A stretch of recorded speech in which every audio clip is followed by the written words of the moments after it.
মুখ্যমন্ত্ৰীৰ মিথ্যাচাৰ উদঙালে কৃষক মুক্তিয়ে। Smart meter পাছৰ তেওঁৰ বিল আহিছে 1350 টকা। আপোনালোকে জানে যে জুন মাহত গৰমৰ দিন 1350 টকা, কিন্তু সেই ব্যক্তিজনে 2023 চনত মুখ্যমন্ত্ৰীয়ে কোৱাৰ ধৰণেৰে যেতিয়া আগষ্ট মাহৰ গৰমৰ দিনত জুন জুলাই আগষ্ট মাহত বিল দিছিল, আপুনি চাওক 1/8/2023 পৰা 31/8/2023 নাজিম আলী একেগৰাকী ব্যক্তি তেওঁৰ বিল আহিছিল 658 টকা। মুখ্যমন্ত্ৰীগৰাকীয়ে যিখন বিল দেখুৱাই আমাক প্ৰমাণ কৰিবলৈ কৈছিল, আমি সেই বিলখন দেখুৱাই প্ৰমাণ কৰিছোঁ।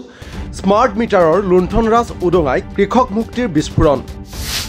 1400 টকাৰ ঠাইত স্মাৰ্ট মিটাৰত বিল আহিছে 1 লাখ টকা। তেওঁৰ বিল দিছে 1,13,453।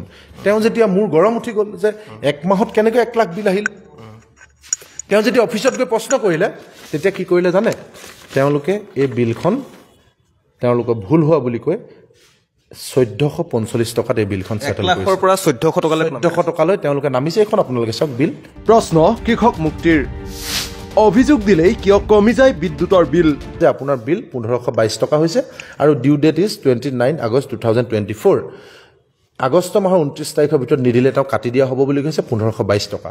সেই মানুহজনৰ যেতিয়া খং উঠিল, তেওঁ পৰিবাৰৰ সৈতে যেতিয়া APDCL কাৰ্যালয়লৈ আহিল, তেতিয়া আমি APDCL কাৰ্যালয়ত উপস্থিত আছিলোঁ, কাৰণ আমাৰ 16 তাৰিখে প্ৰটেষ্ট চলি আছিলে। আগদিনাখন য়েষ্টাৰডে যিদিনাখন মেছেজ গৈছে, তাৰ পিছদিনাখন যেতিয়া আহিল, চাওক 16 আগষ্ট আমাৰ প্ৰটেষ্ট চলি আছিল গোলাঘাটত 2024। তেওঁ যেতিয়া আহি অফিচত ক'লে যে প্ৰতিমাহে মই 200 টকা 180 টকা বিল দি থকা মানুহগৰাকী পৰিয়ালটো কেনেকৈ 1522 টকা বিল আহিল, তেতিয়া তেওঁক ভেৰিফাই কৰি ক'লে চৰি, বিল এমাউণ্ট 93। স্মাৰ্ট মিটাৰৰ লুণ্ঠনৰ বিৰুদ্ধে গণ আন্দোলন ঘোষণা কৃষক মুক্তিৰ। মুখ্যমন্ত্ৰীৰ মিথ্যাচাৰ উদঙাই স্মাৰ্ট মিটাৰৰ জৰিয়তে চলোৱা অবাধ লুণ্ঠনৰাজৰ বিৰুদ্ধে গণ আন্দোলন ঘোষণা কৰিলে কৃষক মুক্তি সংগ্ৰাম সমিতিয়ে। স্মাৰ্ট মিটাৰ সংযোগৰ ফলত বিদ্যুতৰ বিল ব্যাপক হাৰত বৃদ্ধিৰ অভিযোগক লৈ শেহতীয়াকৈ এই মন্তব্য কৰিছিল মুখ্যমন্ত্ৰীয়ে। তেনেকুৱা কথা একো নাই। যদি কোনোবাই এই মাহৰ আগৰ বছৰৰ মাহৰ বিলখন তুলনা কৰে, তেতিয়ালে দেখিব যে স্মাৰ্ট মিটাৰত বিল বাঢ়িবই নোৱাৰে। কিন্তু কৃষক মুক্তিৰ অভিযোগ, স্মাৰ্ট মিটাৰক লৈ মিথ্যাচাৰৰ আশ্ৰয় লৈছে মুখ্যমন্ত্ৰীয়ে। মুখ্যমন্ত্ৰীৰ মিথ্যাচাৰ উদঙাই এগৰাকী গ্ৰাহকৰ তথ্য দাঙি ধৰি কৃষক মুক্তিয়ে দিলে বৰ্ণনা। এজন গ্ৰাহকৰ 2023 চনৰ জুলাই মাহত বিল আহিছিল 239 টকা, কিন্তু একেজন গ্ৰাহকৰ 2024 চনৰ জুলাই মাহত বিল আহিল 700 টকা। গোলাঘাটৰ নাজিম আলী, তেওঁ 2024 চনৰ 6 জুনত যেতিয়া এই বিল পৰিশোধ কৰিছে স্মাৰ্ট মিটাৰ পাছৰ, তেওঁৰ বিল আহিছে 1350 টকা। আপোনালোকে জানে যে জুন মাহত গৰমৰ দিন 1350 টকা, কিন্তু সেই ব্যক্তিজনে 2023 চনত মুখ্যমন্ত্ৰীয়ে কোৱাৰ ধৰণেৰে যেতিয়া আগষ্ট মাহৰ গৰমৰ দিনত জুন জুলাই আগষ্ট মাহত বিল দিছিল, আপুনি চাওক 1/8/2023 পৰা 31/8/2023 নাজিম আলী একেগৰাকী ব্যক্তি তেওঁৰ বিল আহিছিল 658 টকা।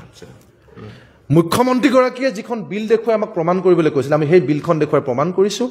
গোলাঘাটৰ নাজিম আলী বেবেজীয়া গাঁৱৰ, তেওঁ যোৱা বছৰ আগষ্ট মাহৰ গৰমৰ দিনত বিল দিছিল 658 টকা। তেতিয়া স্মাৰ্ট মিটাৰ নাছিল, আৰু স্মাৰ্ট মিটাৰ লগোৱাৰ পাছত এইবাৰ 2024 চনৰ জুন জুলাই আগষ্ট মাহৰ বিল আপুনি চাওক 1350 টকা। গতিকে এনেকুৱা অজস্ৰ উদাহৰণ আমি দিব পাৰিম, মুখ্যমন্ত্ৰীগৰাকীক আমি অজস্ৰ উদাহৰণ দিব পাৰিম, কিন্তু ইয়াৰ পৰা এই কথাটোৱে সত্য প্ৰমাণিত হয় যে স্মাৰ্ট মিটাৰৰ নামত APDCL যে ডকাইতি কৰিছে, স্মাৰ্ট মিটাৰৰ নামত যে APDCL পকেট মাৰিছে। স্মাৰ্ট মিটাৰ সংযোগৰ পাছত অভাৱনীয় হাৰত বিদ্যুতৰ মাচুল বৃদ্ধিৰ অনেক উদাহৰণ দাঙি ধৰিলে কৃষক মুক্তি সংগ্ৰাম সমিতিয়ে। চাওক, আপুনি পৰিশোধ কৰাৰ পাছত 4 ফেব্ৰুৱাৰীত তেওঁৰ বিল আহিল 242 টকা কমপ্লিটেড, এই বিল পৰিশোধ কৰিলে। তাৰপিছত 13 মাৰ্চত তেওঁৰ বিল আহিল 284 টকা।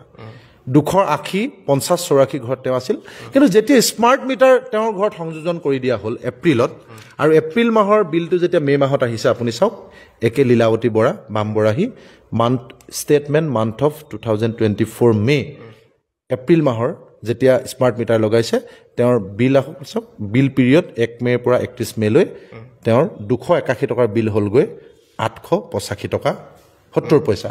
আৰু সিমানেই নহয়, APDCL আৰু শক্তি বিভাগৰ বিৰুদ্ধে আন কেতবোৰ গুৰুত্বপূৰ্ণ অভিযোগ আনিছে কৃষক মুক্তি সংগ্ৰাম সমিতিয়ে। উদাহৰণসহ তথ্য দাঙি কৃষক মুক্তিৰ প্ৰশ্ন, অভিযোগ দাখিল কৰিলে কেনেকৈ কমি যায় বিদ্যুতৰ মাচুল? 1 লাখৰ পৰা কেনেকৈ কমিল 1400 টকালৈ? শিৱ শইকীয়া, তেওঁৰ নামতে বিলখন কিমান গৈছে জানেনে?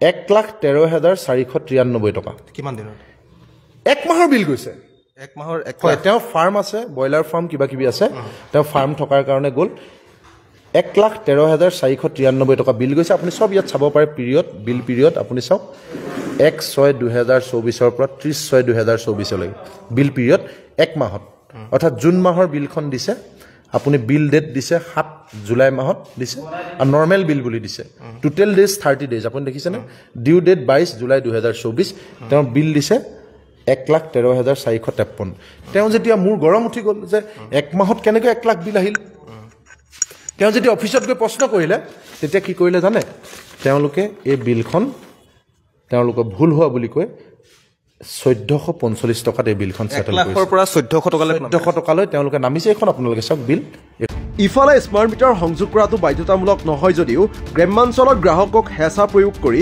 স্মাৰ্ট মিটাৰ সংযোগ কৰোৱাৰ গুৰুতৰ অভিযোগ সংগঠনটোৰ স্মাৰ্ট মিটাৰক লৈ মিথ্যাচাৰ মুখ্যমন্ত্ৰীৰ গণ আন্দোলন ঘোষণা কৃষক মুক্তিৰ নিউজ ডেস্ক ৰিপৰ্ট দি ক্ৰছ কাৰেণ্ট এনজয় কৰিব জানা কেৱল ভোটৰ ৰাজনীতি কৰিব জানা ইলেকশ্যনৰ আগত আপোনাৰ ছোৱালীৰ দায়িত্ব মই ল'ম আপোনাৰ ল'ৰাৰ দায়িত্ব মই ল'ম বুলি নাটক কৰিবলৈ যোৱা মানুহগৰাকীক চকু মেল খুৱাই দিয়ক বিধানসভাত এনেকুৱা এটা পৰিস্থিতি সৃষ্টি কৰক যাতে মুখ্যমন্ত্ৰী বাধ্য হয় যে এখন অন্ততপক্ষে কমিটি গঠন কৰিবৰ কাৰণে বা এখন সেই কমিটিখনে যাতে এপিডিচিএলৰ লগত এখন ৰিভিউ মিটিং কৰে শক্তি বিভাগৰ লগত যাতে এখন মিটিং কৰে আৰু সেই মিটিঙত সাধাৰণ মানুহৰ যাতে অভাৱ অভিযোগখিনি তাত পুংখানুপুংখভাৱে আলোচনা কৰে প্ৰয়োজন হ'লে আমাক মাতক আমিও এই তথ্য দিম কৃষক মুক্তি সংগ্ৰাম সমিতিয়ে তথ্য দিম সাধাৰণ ৰাইজে তাত অংশগ্ৰহণ কৰিব নিজৰ কষ্টোপাৰ্জিত পৰিয়ালসমূহ কেনেকৈ 100 টকাৰ বিল 1000 টকা হৈছে 500 টকাৰ বিল কেনেকৈ 5000 টকা হৈছে তাৰ তথ্য সহকাৰে নিজৰ বিল লৈ ৰাইজ তালে আহিব আৰু তেওঁলোকে প্ৰমাণ কৰি দেখুৱাব যে স্মাৰ্ট মিটাৰ যে প্ৰকৃততে ডকাইত